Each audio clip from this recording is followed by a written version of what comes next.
It is August 5th, 2026. This daily research overview is AI generated and requires human review before its claims are relied upon. Today's partial collection covers 15 supplied papers, so this is not a complete picture of all research released today. The strongest theme is persistent state. Agents can benefit from memories and reusable skills, but they can also lose coherence over time or preserve harmful behavior after its original source has been removed.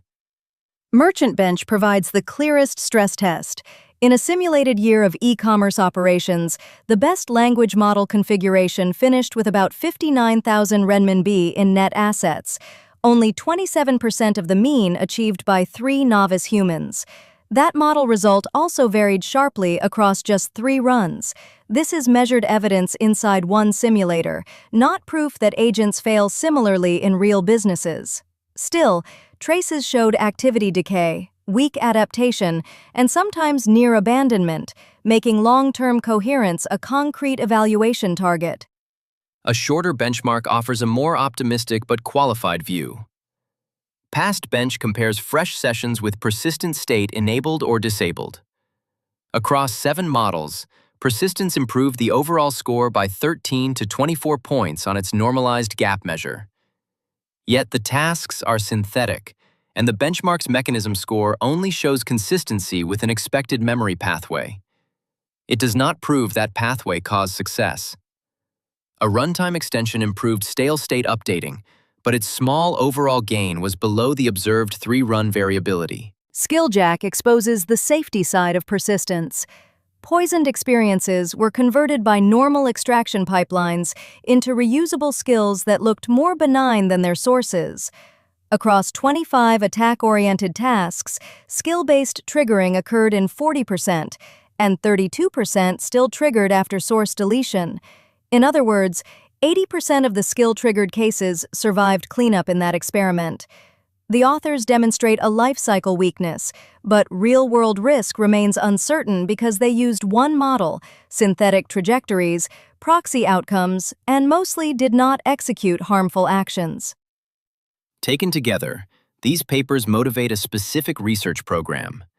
Realistic, weeks-long task streams with persistence switched on and off, plus provenance records connecting every experience to derived and recursively transformed skills.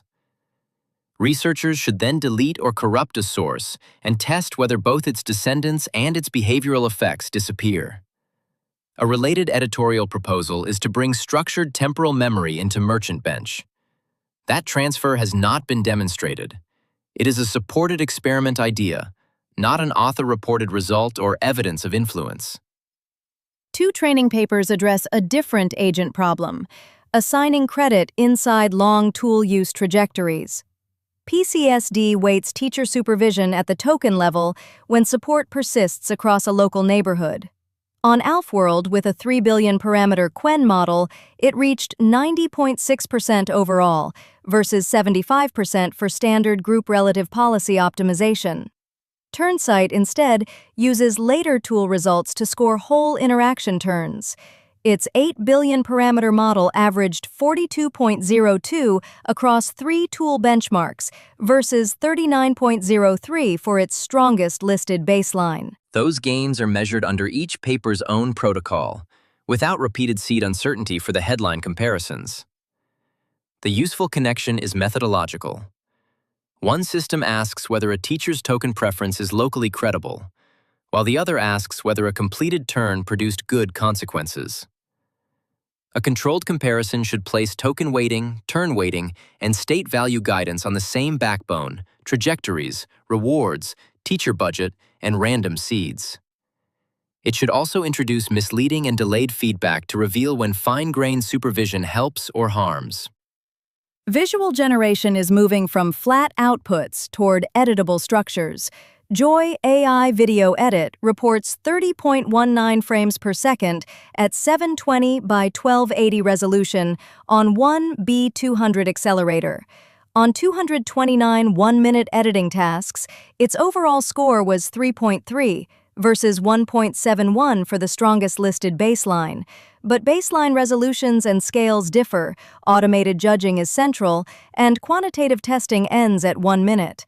Open-ended stability therefore remains an author ambition rather than a demonstrated result. In 3 dimensions, Hunyuan 3D Buffalo combines understanding, generation, editing, and part creation.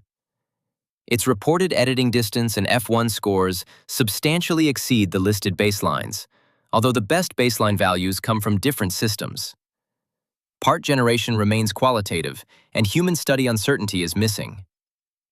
Uniworld Design tackles editable two-dimensional assets by producing ordered, transparent layers. On 512 four-layer designs, it improved reconstruction and alpha overlap measures over one quantified decomposition baseline, but alpha cleanliness worsened, and recursive decomposition was shown mainly through examples. Efficiency and durable memory form another useful distinction. OmniPack compresses audio and video tokens during inference. It retained 95.6% of average benchmark performance while using 10% of estimated language model token computation, with a 4.5-fold prefill speedup on one accelerator. Those estimates exclude encoders, projectors, selection work, text tokens, and output components. Grove instead consolidates streamed video into moments, episodes, and patterns for later retrieval, reporting gains on several benchmarks. Different reasoning backbones and task-specific information limit architecture-only conclusions. Evaluation itself is also becoming more evidence-grounded. CapeVal separates caption coverage from factual precision. Across only 10 captioners, coverage was associated with 2 understanding aggregates, while precision was associated with 2 image generation aggregates. These are regressions, not isolated causal effects. ExplainBench checks code explanations against developer intent and patch behavior. It found that nearly 80% of failing patches were nevertheless explained as though a bug-reproducing test would pass. An auditing agent improved scores by 10.9% on average, but benchmark scores do not yet establish usefulness to developers.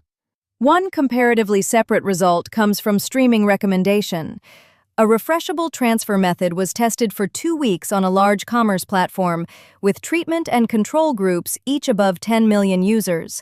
The authors report gross merchandise value per user up 1.75% and advertising revenue per user up 1.53%, both statistically significant.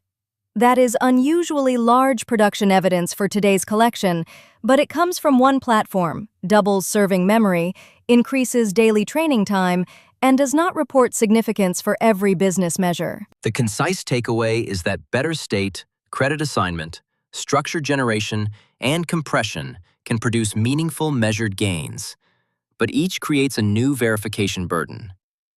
Persistent memory needs causal attribution and transitive deletion. Visual editing needs longer and better matched tests.